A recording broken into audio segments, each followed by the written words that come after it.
Olá, boa tarde, seja bem-vinda, seja bem-vindo ao nosso comentário. Vou chamar de comentário. Não é uma palestra, não é um ensino, mas é um comentário a respeito daquilo que a gente tem convicção que é importante na nossa vida, né? Então, hoje eu vou aqui ver o Salmo 18, só o capítulo 8. Aliás, só um versículo 8. Salmo 18, versículo 8, que diz assim para nós: a lei do Senhor é perfeita, a ordem do Senhor é segura, instrui os simples. Como é diferente, né? Essa lei que vem para instruir os simples.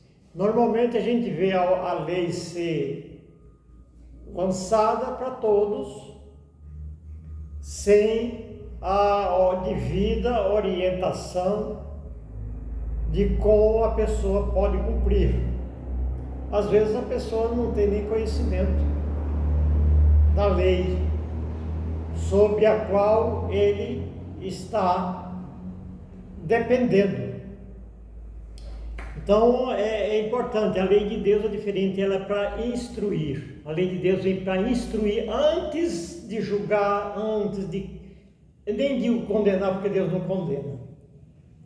Antes de julgar, antes de punir, também Deus não pune. A lei humana, ela pune, né? Para punir, porque ela faz cumprir, obriga a cumprir. Deus não obriga, Deus instrui. Como é diferente, né? Em relação a Deus, as coisas que nós precisamos conhecer. Deus não condena, não pune, mas também não concorda com o erro. Que às vezes a gente pode dizer,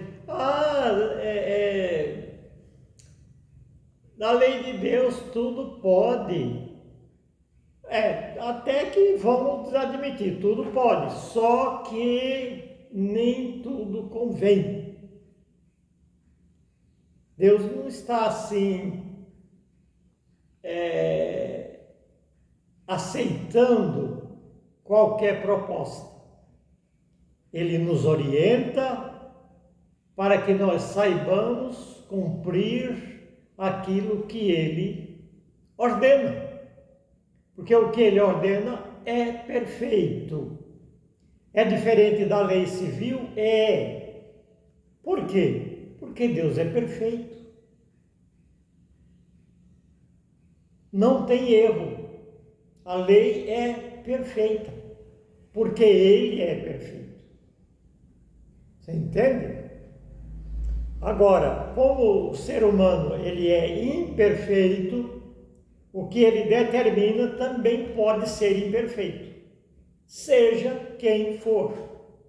Porque passa pelo raciocínio, passa pela autonomia do poder de quem está exercendo aquela lei, e assim vai. Mas é por isso que nós temos e precisamos de conhecer sob qual lei nós vivemos. Fala na Sagrada Escritura que é a lei do amor. Só que, em muitas ocasiões, parece mais a lei do cão, porque não é igual para todos. Uns saem perdendo, outros saem ganhando. Ou melhor, ganhando indevidamente. É assim. Então, assim, nós precisamos... Será que nós precisamos ter medo de Deus? Como aquela pessoa que a gente vê Deus assim, como aquele senhor velho, de barba, carrancudo, um Deus autoritário. O primeiro que teve medo de Deus foi Adão. Quando ele errou, a primeira coisa que ele fez foi esconder-se de Deus. Mas perdeu com tudo isso, né? Em lugar de ter se apresentado, declarado a sua fraqueza, assumido o seu erro, escondeu-se de Deus. Tive medo de Deus. Então é essa mentalidade que não sei se existe, mas que precisa ser eliminada, né? Porque Deus é amor, Deus é misericórdia. Então, quando nós caímos no erro,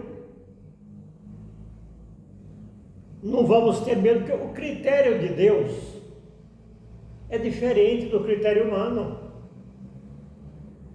O critério de Deus é completamente diferente.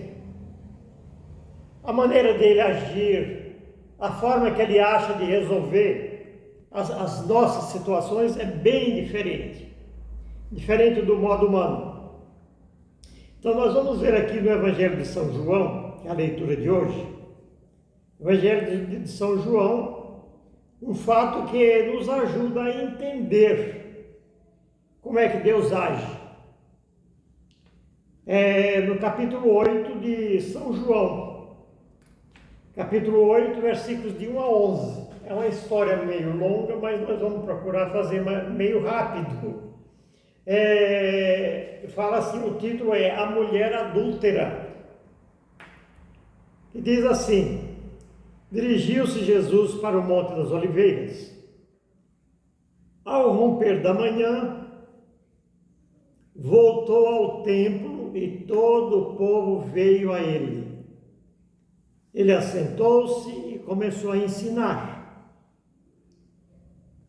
Os escribas e os fariseus, escribas e fariseus eram os doutores da lei, os mestres do povo. O escriba era o doutor da lei, ele sabia tudo quanto é coisa a respeito da lei.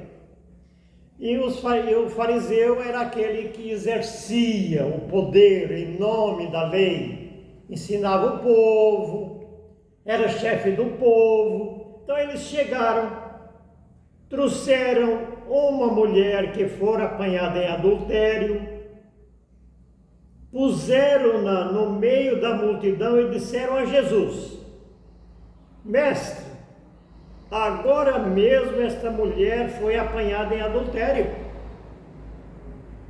Moisés mandou-nos na lei que apedrejássemos tais mulheres. Que dizes tu a isso? Perguntavam-lhe isso a fim de pô-lo à prova e poderem acusar Jesus. Jesus, porém, se inclinou para a frente e escrevia com o dedo na terra. Como eles insistissem, ergueu-se e disse-lhes: quem de vós estiver sem pecado, seja o primeiro a atirar uma pedra. Inclinando-se novamente, escrevia na terra. A estas palavras, sentindo-se acusado pela sua própria consciência, eles se foram retirando um por um até o último, a começar pelos mais idosos, de sorte que Jesus ficou sozinho com a mulher diante dele. Então Jesus se ergueu e, vendo ali apenas a mulher, perguntou-lhe: mulher, onde estão os que te acusavam? Ninguém te condenou? Respondeu ela: ninguém, Senhor. Disse-lhe então Jesus: nem eu te condeno. Vai e não tornes a pecar. Aqui está a chave, né? Não tornes a pecar. Jesus resolve de uma forma maravilhosa, deixou aqueles doutores da lei, os legisladores, os chefes, os manda-chuva da época, deixou todo mundo sem voz, em silêncio. Queriam condenar a mulher, retiraram-se. Por que será que aconteceu isso? Eu tenho as minhas desconfianças que não passava de um bando de corrupto, não é? Não passava de um bando de corrupto, porque acusava a mulher que de fato errou, estava ali exposta ao apedrejamento, e Jesus disse: olha, quem não tiver, ele não disse sim ou não, está errado, está certo, não falou nada, absolutamente, é a maneira de Deus agir. Só que ele disse assim: quem não tiver pecado pode atirar a primeira pedra. E quem foi que arriscou? Ainda bem que chegaram à conclusão que era um bando de corrupto, era um bando de malfeitores, porque eles mesmos não cumpriam a lei que eles faziam. Eles mesmos aplicavam para os outros com rigor, mas eles mesmos não cumpriam. Então Jesus desmonta essa arapuca e manda todo mundo, sem uma palavra, e reconhecer o seu erro. E perceber que a lei é igual para todos, ninguém pode mandar os outros fazer uma coisa e ele próprio não fazer. Então aí está desmontada a cadeia da mentira. E é assim que Jesus age, com sabedoria. Jesus acha um meio de resolver aquela situação. Ele viu aqueles escribas entusiasmados: olha, essa mulher tem que ser apedrejada agora. Foi tá certo, ela estava errada, estava. Naquele tempo a pena era essa, apedrejar, não é? Mas Jesus diz: bom, vamos ver aqui se todo mundo é puro de coração, se todo mundo está de bem com a sua consciência. E ele não apontou o dedo para ninguém, simplesmente ele botou eles para pensar, quem sabe, na sem-vergonhice e vamos dizer assim, na injustiça que queriam cometer, já que eles não cumpriam a lei e a justiça. Então, eles saem em silêncio e Jesus diz para ela: ninguém te condenou? Não, Senhor, eu também não condeno. Eu não condeno. Só que vá e não voltes a pecar. Para a gente perceber que Jesus não concorda. Deus nos criou para a liberdade. Para a liberdade. E muitos ficam criticando: porque alguém fala que não sei o quê, que tudo pode, que não sei o quê. Nós somos criados para a liberdade. Só que Jesus nos esclarece que fomos criados para a liberdade com responsabilidade. Com responsabilidade. Ninguém pode fazer o que quer. Nós podemos fazer tudo o que nós queremos, inclusive errar. Porque Deus não nos proíbe de errar. Só que Ele não concorda com o erro. Porque Ele diz: nem tudo convém. Nem tudo convém. Então é isso que Jesus quer pregar para nós. Quer dizer, sermos livres não é sermos libertinos. Não é isso. Nada a ver. E eu creio que ninguém de bom senso prega isso.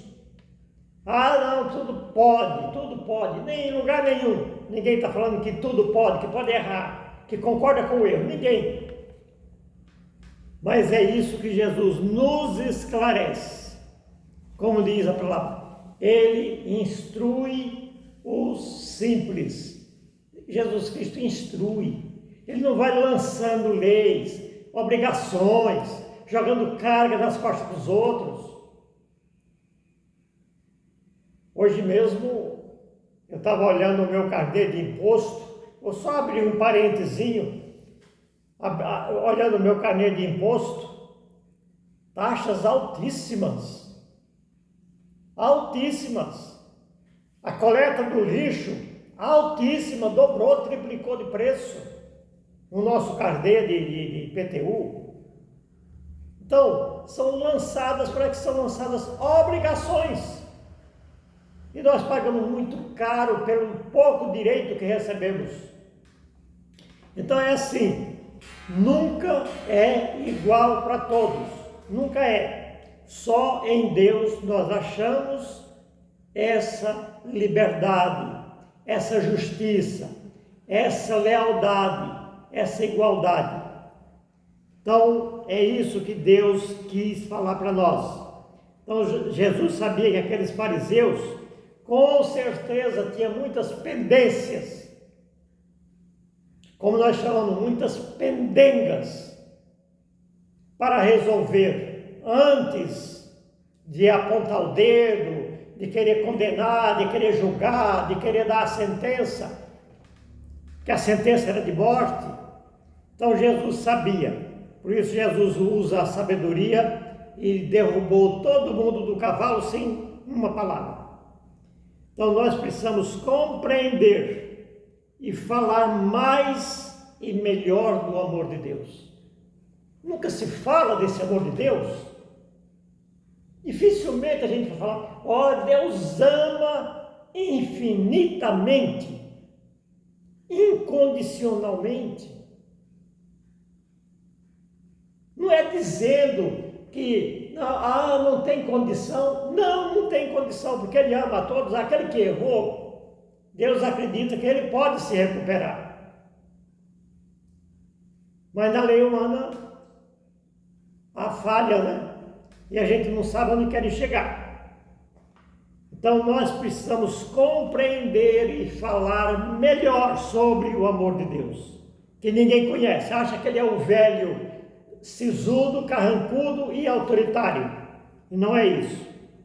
Então, na lei de Deus, tudo pode, mas nem tudo convém. É assim. Deus nos quer livres, mas responsáveis. Responsáveis. Para não invadir o direito do outro, para não desrespeitar o outro. E pela fotografia que a gente assiste no dia a dia, isso está totalmente desmoralizado. Ninguém respeita ninguém. Ninguém respeita a lei existente. E como é que esse mundo vai indo sem conhecer a Deus? Não respeita nem a Deus. Às vezes não respeita os pais, não respeita os filhos, não respeita a autoridade. Nós não sabemos onde vai chegar, mas tudo isso aqui é muito cafona, isso não serve para quem estuda. Isso é antiquado para quem estuda, não serve. Coisa velha. Enquanto isso, o mundo vai descendo de ladeira abaixo. E tudo que está aí acontecendo é por ignorar aquilo que Deus quer fazer por nós. E todos pagam por essa consequência.